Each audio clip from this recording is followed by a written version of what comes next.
On this episode of Outlook TV, Fred talks to Bianca Del Rio. Gary takes us to a World AIDS Day event. Xavier, the gay wrestler. And much, much more. Hello and welcome to Outlook TV. I'm Rebecca Wyman. And I'm Robert Mackay. And we're the Queer Magazine news show that brings you the stories that matter the most from coast to coast. And we're going to kick off today at the Junction in Vancouver, where the Red Ribbon campaign gave out some awards. That's right. For something that only 20 years ago was kind of a solemn day is now a positive, uplifting, and wonderful thing. Hold me, Rebecca. Today is December the 1st. It's World AIDS Day, and we're at the Junction in Vancouver for the Red Ribbon Campaign Awards ceremony. This is a great evening that we celebrate every year. It's on December 1st on the World AIDS Day. We also organize a great Red Ribbon Awards that acknowledge people who are in the past year contributed to community, contributed to visibility, to everything that is related to HIV and AIDS, and especially in prevention and fighting stigma. Tonight's Red Ribbon Award recipients are the late Ron Alexander Slater, award accepted by Michael Welsh. Dr. Michael Reckart. Michelle Vaughn. Alan Herbert. McLaren House, accepted by Madeline Paris and Letitia McGregor. Is you or is it you and my baby? This particular award came out of the AIDS Vancouver's 30th anniversary celebrations and our 30-30 videos.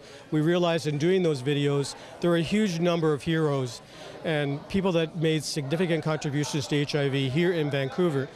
There may be other Red Ribbon Awards similar to ours, but this was born and bred in 2013.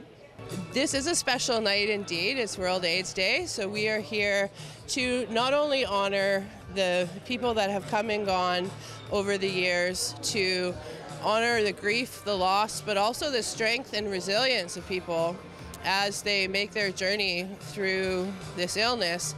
And all the proceeds of the fundraising efforts tonight will go to the grocery program. What's special about the grocery program is that it's set up like a small grocery store. So what we're offering people is a shopping experience. We're not just handing them a bag of food at the counter. The store is set up like we have all the shelves, the coolers, and it's just like a shopping experience like anybody would have at a grocery store, except that there's no tills at the end. There's just friendly volunteers that help people bag up their stuff. I think the work that's ahead of us is one of internal work, and so I have a song that's specially prepared for that. With every step I take, let this be my soul and thou. I really wish you all luck in your life and appreciate your life no matter in what stage you are. And if you are going through a difficult situation, there are always people to help you. Don't think you're alone. And the AIDS Vancouver is also by your side. So we're here. Up next, we're going to take you to the Foundation of Hope, who've been raising money for refugees, and they got to give some of it out to some deserving organizations. You may remember the Foundation of Hope from last year when they did their saucy fundraiser called Strut, with everyone in heels. So let's go to Calabash to see what they're doing this year. Hey guys, I'm at Calabash Bistro in Gastown for the Foundation of Hope's and Mercuriadis Family Affair to raise money for the LGBT refugees.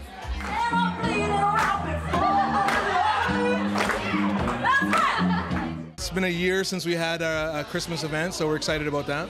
Every year we like to bring all the artists together that I've worked with over the past year, and they donate their time, and we look for a good cause, people or organizations who are doing a good work, and the Foundation of Hope is fantastic, what they're doing, so it just made sense for us to invite them to be part of the event tonight. Look around the room, he won't tell you when he's got. We've given out 3 grants thus far, totaling $25,000. 2 of them went to Rainbow Railroad, which is an organization from Toronto that actually gets people to Canada when they've already left their own country and gotten to a neighboring country. Most of these people are the in great danger of being killed. But the grants that went to Rainbow Railroad helped probably a couple of people just get out of the country. And then the third grant has gone to Mosaic, which is to enhance their current counseling services, which are geared to help individuals with trauma, because there's a lot of trauma that exists prior to coming here that has to be addressed when people get here.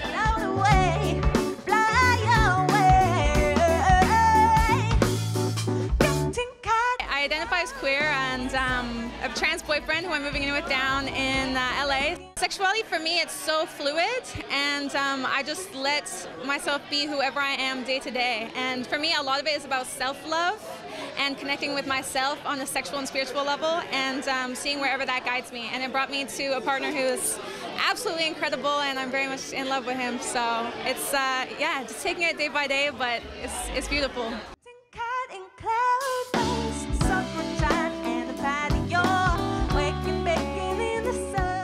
We actually have the capacity for people to set up their own events and their own web pages with donations that go directly to the Foundation of Hope.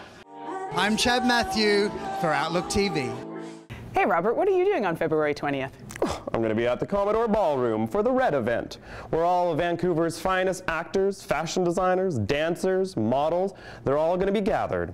It's a fundraiser for Positive Living BC. I hope we're going to see you there. Yeah. And now we have to take just a little break. So don't change that dial. What are you, from the 50s? Yes. Yes, I am.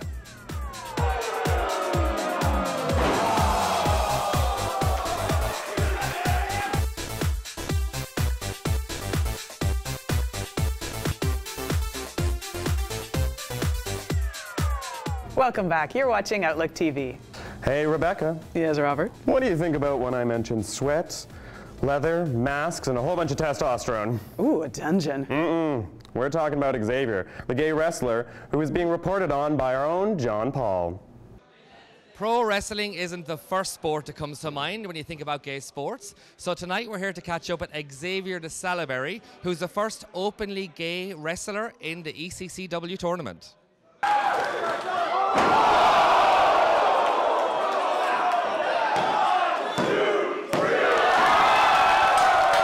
It's a funny journey. So I watched, of course, in the late 90s, early 2000s when I was a kid. I think a lot of people were watching then. Fell out of it for a long time, and then started watching again a couple of years ago what was on TV with WWE. Now my friend I saw was working with ECCW, working at the Commodore, working on a show. So I asked him how he got involved, and eventually I started training myself. I just saw it happening right here, right in front of me in Vancouver, and thought I got to be a part of it. So obviously you're openly gay. So how is all of that? How inclusive is ECCW? I honestly, when I first started to make my journey in pro wrestling, I was honestly a little bit apprehensive, as you can imagine, because the medium doesn't have a great history of acceptance. Now, having been here a year and a half, I can very proudly say that everyone here has been super accepting, super open, and super inviting, and having me come and join the company and be a part of the art and the sport of professional wrestling.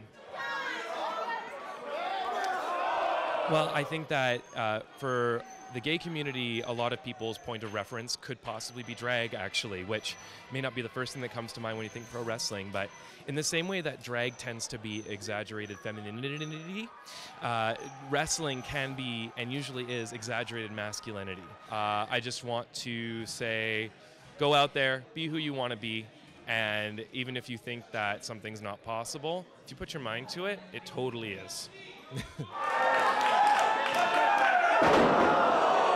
What's cool with wrestling, it's like an art form that encompasses so many things like athleticism, theatrics, personality, showmanship, charisma is a big deal. Xavier, he's, I think actually over a year in now, Xavier's, but yet to have a big match on in Kitsilano here. Elite Canadian Championship Wrestling, I'm very proud of what we're doing. It's not even just for wrestling fans, it's a great night of entertainment in Vancouver. We're very proud of our homegrown talent. I think it's something that the city can be proud of. And like I said, we get non-wrestling fans in here and they just have a great night for 2.5 hours. The energy is second to none. Come on out and check out the best in live entertainment in Vancouver, whether it be here in Kitsilano at the Russian Cultural Center, the Commodore Ballroom twice a year. It's a show with an energy level that is second to none in this city. You can find out more about this tournament at eccw.com. I'm John Paul Payne in Vancouver for Outlook TV. What are you doing? I'm doing this breathing exercise that I learned. Where? Oh, I went to interview this lovely woman about a Buddhist 7-step recovery program. And perhaps as you release your arms into your lap, you could imagine that there's a tiny baby that you're holding in your arms. The 8-step recovery program is for anybody. What we say in the title is 8-step recovery using the Buddhist teachings to overcome addiction. What the Buddha taught was a way out of suffering. And every human being suffers, experiences suffering. So 8-step recovery is for people who have addictions, but also people who don't identify with having addictions. Just appreciating yourself, sitting there with some appreciation towards yourself. This program is really important for the LGBTQ community because there is so much suffering in our community. I still can't believe how many people are in the closet, but there's still so much homophobia out there in the community. And so what do? We party. And what goes along with partying? Drugs, alcohol, and rock and roll. Gather the breath. The 8-step recovery program starts from the place of kindness and acceptance. Just accepting who we are, learning to love ourselves, learning to like ourselves. And we do that by just becoming aware and slowing down. The queer community, the scene is so fast. I used to be on the scene. I used to be the artistic director of the arts, of Mardi Gras Arts in London and Pride. It's all about partying. It's all about having a good time. And there's nothing wrong with partying and having a good time. It's just how we begin to cling to having a good time. And we get into this vicious cycle. The 8-step recovery program is a lifelong commitment. It's what the Buddhist teachings do is to show you how to live your life differently, to show you how to live your life with awareness, with kindness, with ethics. I came to the Buddhist teachings an extreme bulimic anorectic. I took respite through night clubbing, recreational drugs, champagne. It was a part of the life that I was living. And here I am now. I don't have any of those things in my life. I'm abstinent from alcohol, drugs, certain foods, and I have sobriety of mind. And actually this program is saying you have to give yourself kindness. Kindness begins with you first, and then you can be kind with everybody else around you.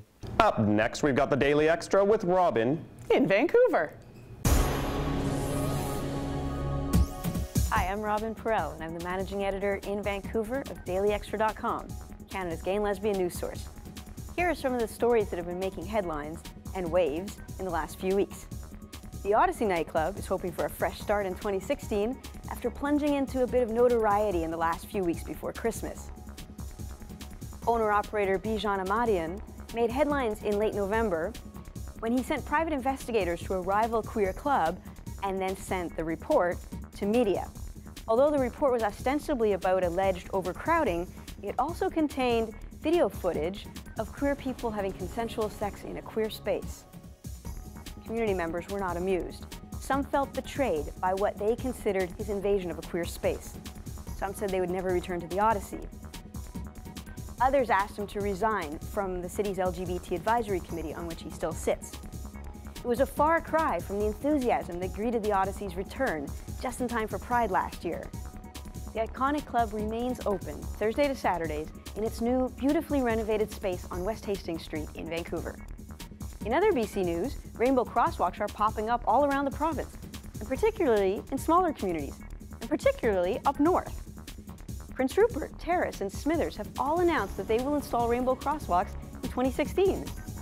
Big cities shouldn't have a monopoly on inclusion, the mayor of Smithers told Daily Extra. Vancouver painted the first rainbow crosswalk in 2013 on Davie Street at Butte. Since then, other municipalities have followed suit, like Castlegar in 2014, Kelowna in 2015, Victoria, New Westminster, Princeton in southern BC, and Masset in Haida Gwaii. In other news, BC's Loud Foundation is accepting applications for its annual Loud Scholarship. The scholarship is for LGBT students who serve the community, who show leadership and community commitment. In honor of the applications, we decided to catch up with some of the previous Loud recipients. Go to dailyextra.com to meet some of the recipients and find out where they are now. In national news, Toronto will soon have its first shelter dedicated to queer youth. The YMCA Sprott House is now accepting applications from queer youth in need of transitional housing. Researchers estimate that anywhere between 25 to 40% of homeless youth in Toronto identify as LGBT.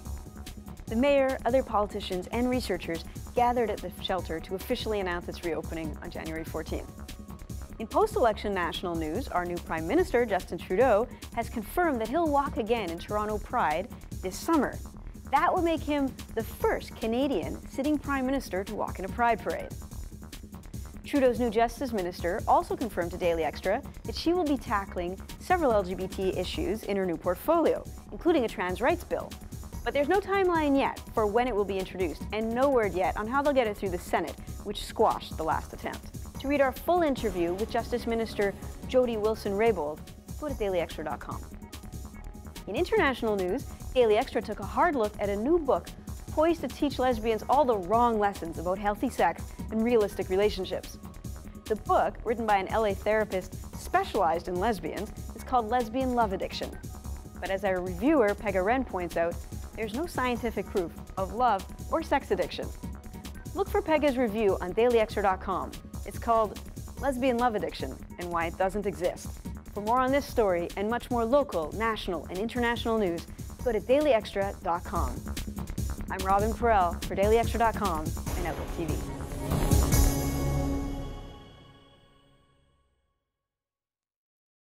It's time for us to take another little break. Rebecca and I will be buying a new set of scarves to match for next week. Hi, I'm Bianca Del Rio, and you're watching Outlook TV.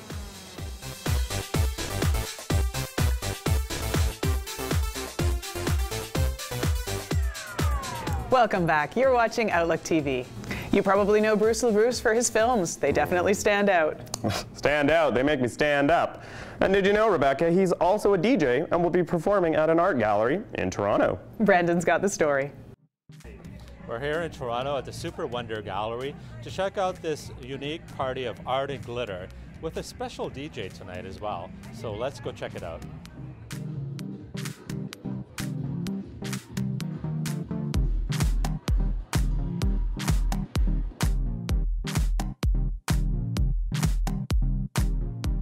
And we're speaking to the owner, Christian Aldo.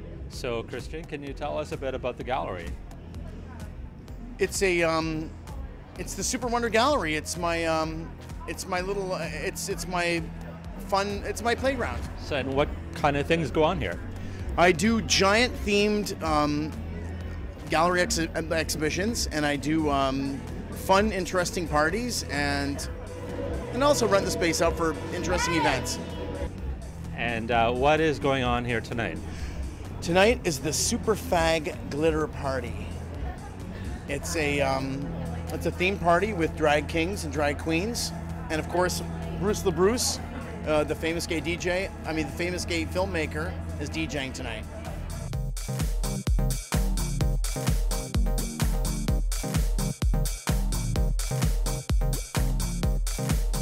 we're speaking to the one and only Bruce Bruce.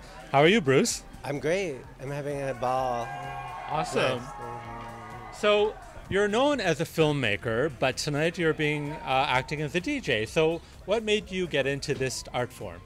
Actually, I DJ a lot, mostly as kind of like a celebrity quote-unquote DJ, where I travel to a lot of film festivals and, you know, around the world, and I just DJ at parties. And it's kind of a hobby for me, but I've really gotten into it. So, you know, I'm on my tractor and I'm mixing, and I'm actually one of the best unknown, undiscovered DJs, I think, personally. Well, I'm personally liking the music tonight, I must say.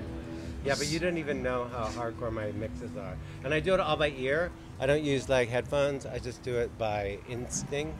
So, you know, in all the art mediums that you work in, what would be your favorite, do you think? Well, film. I mean, I'm a filmmaker at heart, and that's my basic discipline. But, you know, I do a lot of other stuff. I write, I'm a photographer. I'm totally into music, I do DJing, but film is always my main focus. Okay, so let me ask you one more question. If you had to plan a party and you had to create a guest list, who would be on that? You know, like homeless people and like zombies and downtrodden queers and fabulous transsexuals. I don't care about celebrity really, so.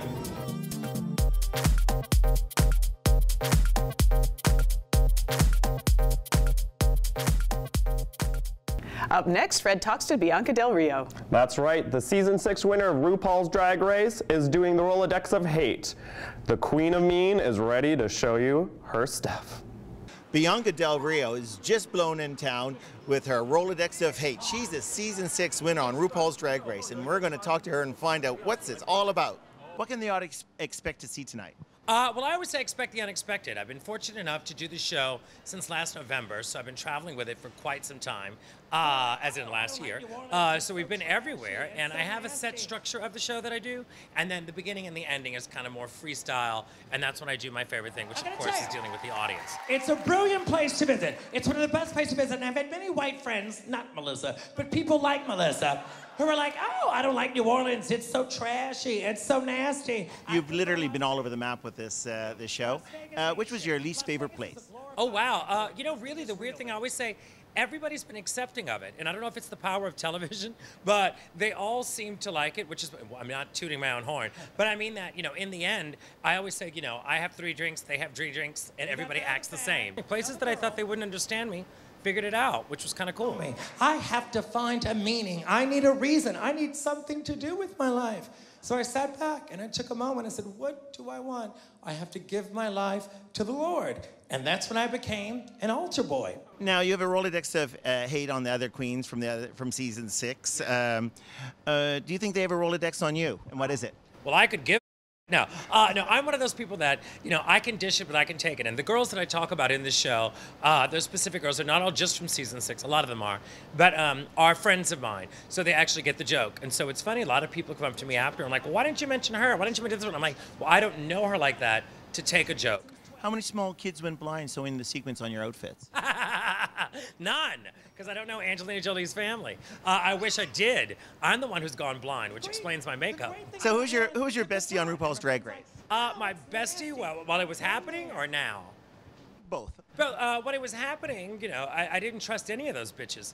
But in fairness, you know, I was in really good company. I was with Adore Delano, who is brilliantly talented, and Courtney Act, who's amazingly talented and gorgeous. And they've been my buddies since, you know, we went on this crazy journey. And since then, we've been able to talk. And, you know, if anybody gets what we've been through, it's us. Now, some of the queens complained that the editors made them look bad. How do you think the editors treated you? Well, I think anybody who complains about the editing is usually an asshole who lost. The thing is, it's going to be edited. And the thing is that sometimes I think you need to edit yourself. Do you think they portrayed you exactly how you are? I think so. I think what's fascinating is that people said that I have a softer side, which is kind of stupid because what I do on stage is not necessarily who I am 24/7. But it is interesting how people never really cared until Drag Race. So when you film a show and 80% of the show you're out of drag, I guess people do get to see the real you. There's that one girl who comes in and she's like, oh my God, my boyfriend left me. And then you got that one fag friend going, I gotta get rid of this bitch. I gotta get rid of this bitch. For Outlook TV, I'm Fred Camperman in Vancouver. Unfortunately, that is all the time we have for this episode of Outlook TV, but don't worry, we'll be back. That's right. And remember to like us on Facebook, follow us on Twitter, or shoot us an email if you'd like to come volunteer with us. And hey, don't forget to send candygrams. Loving Spoonful will send them to anybody in Canada that you want to share some sugar with. That's right. Send it to anyone, friends, family, or that neighbor across the way who you've never talked to. Thanks for joining us. I'm Rebecca Wyman. And I'm Robert Mackay. Stay fabulous, Canada.